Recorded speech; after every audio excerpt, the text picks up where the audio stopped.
से रॉकेट की बारिश हो रही है और यह कर रहा है कंबोडिया। जी हाँ, दोनों देश इस समय युद्ध शुरू कर चुके हैं एक मंदिर को लेकर। और हैरानी की बात यह है कि थाईलैंड और कंबोडिया में ज़्यादातर लोग बौद्ध धर्म को मानने वाले हैं, लेकिन इनकी लड़ाई एक हिंदू मंदिर को लेकर है। जी हाँ, प्रीत विहार मंदिर जो कि भगवान शिव की मंदिर है, इसको लेकर दोनों देशों में युद्ध शुरू हो चुका है और इसकी शुरुआत करी थी थाईलैंड। जी हाँ, अगर आप कभी विदेश गए हैं तो बहुत ही चांस होगा कि आपने एक देश ज़रूर विजिट किया होगा, वो है थाईलैंड। अमूमन देश विदेश घूमने वाले के लिए पहला देश होता है थाईलैंड, और थाईलैंड का एक शहर भी मशहूर है, हांगकांग। हांगकांग से कुछ ही किलोमीटर दूर यह प्रीत विहार मंदिर मौजूद है और यहीं पर इस समय भारी बमबारी की बारिश हो रही है। कल देर रात थाईलैंड ने करीब जिन्होंने अपने F-16 लड़ाकू विमानों से कंबोडिया सेना के कई हेडक्वार्टर उखाड़ कर फेंक दिए। यहाँ तक कि 9th और 12th जो डिवीज़न था कंबोडिया सेना का, जिसका काम है कंबोडिया थाईलैंड बॉर्डर की सुरक्षा करना, इसका तो पूरी तरीके से सफाया कर दिया गया है। लेकिन कंबोडिया ने अभी तक यही नहीं बताया कि उसके कितने सैनिक इस एयर स्ट्राइक में मारे गए और कितने आम नागरिक, लेकिन इसका रिस्पांस कंबोडिया ने जरूर दिया है। दरअसल कंबोडिया के पास थाईलैंड के लेवल की ना तो नौसेना है, ना ही यहाँ पर वायुसेना है। कहने को सिर्फ 2 लड़ाकू विमान है कंबोडिया के पास, लेकिन उसके पास एक मजबूत थल सेना जरूर है जो गोरिल्ला वॉरफेयर में काफ़ी ज़्यादा काबिल है, और इसलिए थाईलैंड की वायुसेना के एयर स्ट्राइक का जवाब कंबोडिया की थल सेना दे रही है।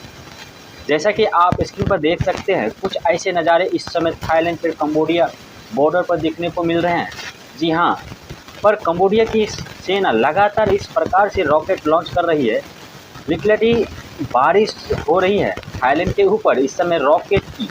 और क्योंकि जो ये रॉकेट लॉन्चर्स है ना, तो ऐसा नहीं कि गाइडेंस के हिसाब से मान लो कहीं गिरा दे, अंधाधुंध की अलग अलग जगह पर जाकर रॉकेट गिरते नज़र आ रहे हैं।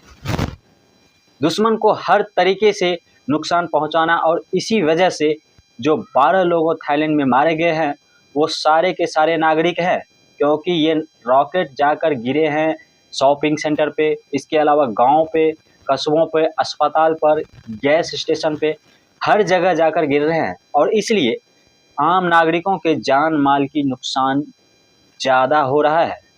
इसका जवाब मैं थाईलैंड का क्या कर रहा है, तो थाईलैंड इस समय अटलटी का सहारा ले रहा है और इनके रॉकेट लॉन्चर को डिस्ट्रॉय करने की कोशिश कर रहा है तोपों, और इसलिए दोनों देशों के बीच में इस समय युद्ध शुरू हो चुका है।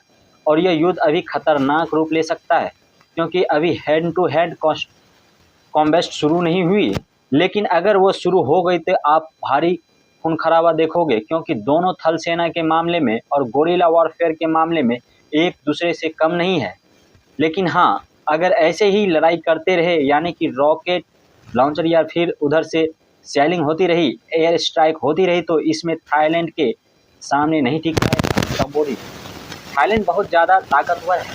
आप ऐसा मान कर चलिए कि वायुसेना के मामले में कम से कम 50 गुना ताकतवर है, क्योंकि थाईलैंड के पास 100 से ज़्यादा लड़ाकू विमान है और कंबोडिया के पास 2।